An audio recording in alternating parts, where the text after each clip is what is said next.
নমস্কার বন্ধুরা, আজকে অনেকদিন পর আরও একটি নতুন ভিডিও নিয়ে এলাম আইসিটি কম্পিউটার টিচার সংক্রান্ত।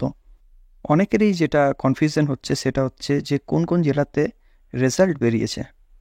পশ্চিমবঙ্গের বিভিন্ন জেলাতেই কম বেশি এক্সাম হয়েছিল, বেশি সংখ্যক হয়তো সিট ছিল না, সবাই শেষ পরীক্ষাতে বসেছিল শর্ট লিস্টেড হওয়ার পর।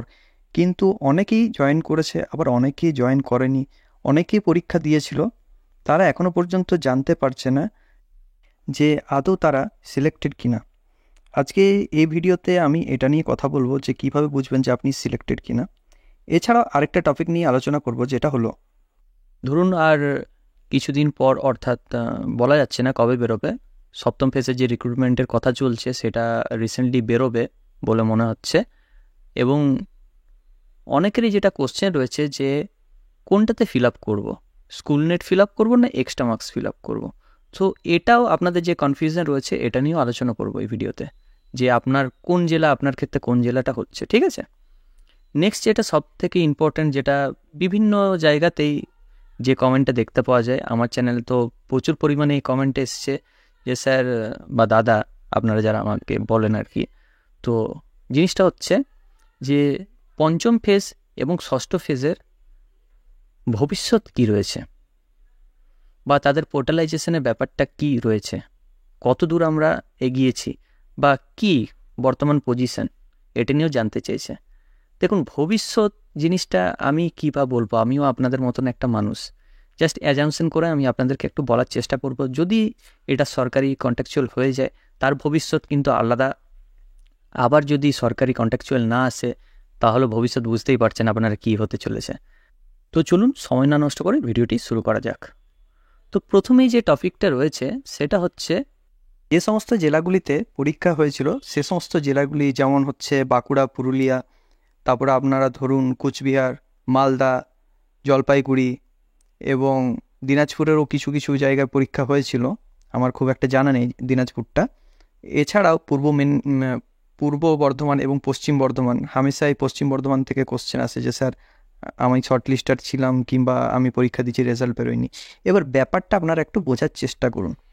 এই যে জেলাগুলোতে, বিভিন্ন জেলাতেই কিন্তু কম বেশি ক্যান্ডিডেটদের কিন্তু নিযুক্ত করা অলরেডি হয়ে গেছে।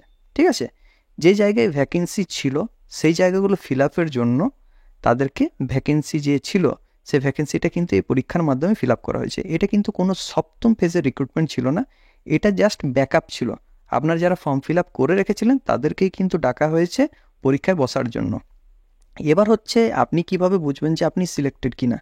অনেকে হয়তো রেজাল্টের আশায় বসে আছেন যে আমি সিলেক্টেড কিনা কিছুই বুঝতে পারছি না, কোনো খবর পাচ্ছি না। তো ব্যাপারটা হচ্ছে এরকম, আপনি যে জেলার হয়ে পরীক্ষা দিচ্ছেন, সাপোজ পশ্চিম বর্ধমানের কথা বলি, পশ্চিম বর্ধমান কিন্তু অনেকে আছে জয়েন করেছে, ট্রেনিং করেছে, আমার কাছে খবর রয়েছে, কিন্তু কোন স্কুলে হয়েছে সেটা খবর নেই, আমি পার্সোনালি মেসেজ করেছিলাম।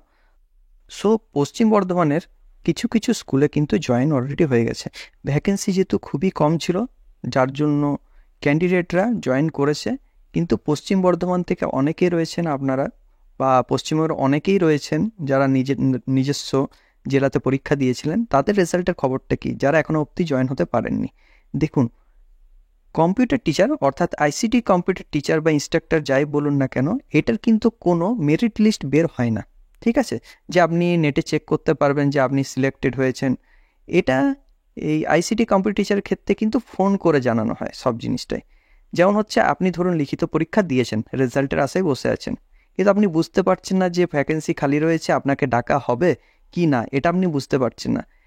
যদি আপনি সিলেক্টেড হয়ে থাকুন, আমার কথাটা ভালো করে বোঝার চেষ্টা করুন, যদি আপনি লিখিত পরীক্ষাতে কোয়ালিফাইড করে থাকেন তবে আপনার কাছে ওপর মহল থেকে কিন্তু ফোন আসবে যে স্যার ইউ আর সিলেক্টেড, আপনি জবটা করবেন কি না। যদি আপনি হ্যাঁ বলেন তবে আপনাকে ট্রেনিংয়ে ডাকা হবে, আদারওয়াইজ কিন্তু আপনাকে ডাকা হবে না। ঠিক আছে, আপনি যদি সিলেক্টেড হয়ে থাকেন তবেই কিন্তু আপনার কাছে ফোন কল আসবে, নেক্সট যা প্রসিডিওর চলছে বা চলে আসছে এরকম। ধরুন আপনি সিলেক্টেড হয়েছেন, তো আপনার কাছে অবশ্যই ফোন কলস যাবে, তো আপনাদের টেনশন করার দরকার নেই।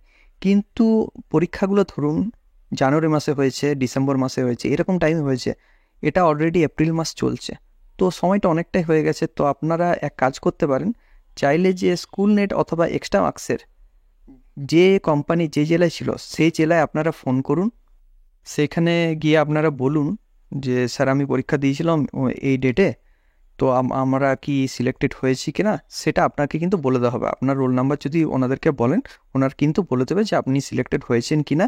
আবার এটাও বলতে পারে যে প্রসেসিং এখনও চলছে, কমপ্লিট হয়নি। তো যদি আপনি সিলেক্টেড হয়ে থাকেন তবে আপনাকে নেক্সট টাইম কিন্তু ফোন করা হবে, এটাও কিন্তু বলা হচ্ছে। ঠিক আছে, এবার নেক্সট যে টপিকটা নিয়ে আলোচনা করব, যে অনেকেই যেটা লিখছে যে আমি কোন জেলায় ফিল আপ করবো। সাপোজ এই সপ্তম ফেজ রিক্রুটমেন্ট যে হবে নেক্সট, কে কোন জেলায় ফিল আপ করবে কেউ কিন্তু কিছু বুঝতে পারছে না। দেখুন, আগে যে সমস্ত জেলাগুলোতে স্কুল নেট ছিল, এখন কিন্তু সেই জায়গাগুলোতে এক্সট্রা মার্কস কিন্তু নিয়েছে, তো স্কুল নেট কিছুটা কমে গেছে।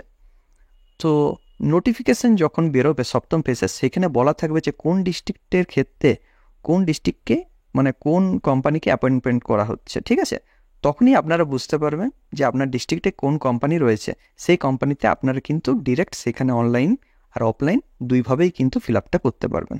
আদারওয়াইজ আপনাদেরকে এই ব্যাপার নিয়ে এখন কোনো টেনশন করবার দরকার নেই। নেক্সট যে কথাটা খুবই ইম্পর্টেন্ট, সেটা হচ্ছে আমাদের ফিফথ ফেজ এবং সিক্স ফেজ নিয়ে, যে তাদের ভবিষ্যৎ কী বা এখন তারা কোন পজিশনে রয়েছে। দেখুন, ভবিষ্যৎ বলাটা কিন্তু খুবই একটা জটিল ব্যাপার। ঠিক আছে, আমরা কেউ কারোর এই ভবিষ্যৎ বলতে পারি না।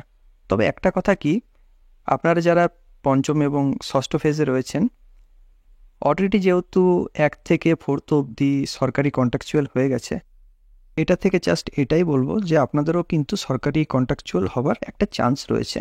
এবার কবে নাগাদ সরকারি কন্ট্রাকচুয়াল হবে, এটার জন্যই কিন্তু সবার ঘুম উড়ে গেছে।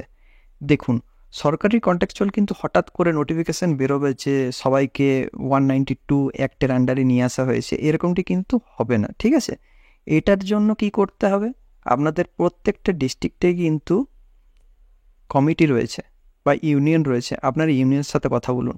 ওনারা যে সমস্ত কাজগুলো করছে আপনারা তাদের সাথে যোগদান করুন, সেই কাজগুলো করুন। এবং যারা 1 থেকে 4 ফেজ অবধি যারা কিভাবে লড়াই করে তারা আজ এই পজিশনে এসছে, তাদের সাথে ডিসকাস করুন, তাদের কাছ থেকে পরামর্শ নিন যে কিভাবে কি করলে কোনটা ভালো হবে, এই মুহূর্তে আমাদের কি করা উচিত। যেহেতু তারা এই পজিশনে গেছে বা সরকারি কন্ট্রাকচুয়ালে গেছে, অতএব তারাই কিন্তু সঠিক ব্যাপারটা বলতে পারবে। তাদের কাছ থেকে হেল্প নিন, তারা অবশ্যই কিন্তু হেল্প করবে, কারণ আমরা সবাই এক, আমরা কেউ কিন্তু আলাদা নয়। হ্যাঁ, ওনাদের হয়ে গেছে, ওনাদের খুব ভালো টাইম চলছে, কিন্তু তা বলে আপনাদের যে টাইমটা চলছে এটা আপনারা ডিসকাস করুন তাদের সাথে। অবশ্যই তারা হেল্প করবে, কারণ আমরা সবাই একই ছাদের তলায় যেহেতু রয়েছি, আমরা একই পোস্টে কাজ করছি, শুধু আমাদের স্কুলগুলো আলাদা, জাস্ট এটাই পার্থক্য রয়েছে। এবং হ্যাঁ, তাদের বেতন যেহেতু সরকারি কন্ট্রাকচুয়াল হয়ে গেছে, তাদের বেতন হয়তো বৃদ্ধি পেয়েছে খুব ভালো রকমই, কিন্তু আপনাদের হয়নি। কিন্তু এটা কোনো মনে করবার দরকার নেই, তারাও কিন্তু লড়াইয়ের মাধ্যমে পেয়েছে, আপনাদেরও কিন্তু লড়াইটা করতে হবে। কিভাবে করতে হবে তাদের সাথে কথা বলুন, তারা যে পরামর্শ দেবে, যে পথ অবলম্বন তারা করেছে সেই একই পথ অবলম্বন করে কিন্তু সঠিক জায়গায় পৌঁছানো যাবে। আশা করছি আপনাদেরকে বোঝাতে পেরেছি যে আমাদের বর্তমান পজিশন কি রয়েছে। বর্তমান পজিশন বলার কিছু নেই, আমরা সবাই সেটা উপভোগ করছি, কিন্তু ভবিষ্যৎ খুবই ভালো রয়েছে। আপনারা চেষ্টা করুন, যে কথাগুলো বললাম মন দিয়ে শুনুন, ডিসকাস করুন তাদের সাথে, বাকিটা ওপরওয়ালার হাতে ছেড়ে দিন। আশা করছি এই ভিডিওটা আপনাদের ভালো লেগেছে। সো ভালো থাকবেন, সুস্থ থাকবেন। আশা করছি এই ভিডিওটা আমাদের ভালো লেগেছে। যদি ভালো লেগে থাকে অবশ্যই চ্যানেলটিকে লাইক, কমেন্ট এবং সাবস্ক্রাইব করবেন, এবং পাশে যে বেল আইকন রয়েছে সেটাকে ক্লিক করবেন নিয়মিত সবার প্রথম সঠিক আপডেট পাওয়ার জন্য। সো থ্যাংক ইউ, ধন্যবাদ এই ভিডিওটা শেষ অবধি দেখার জন্য।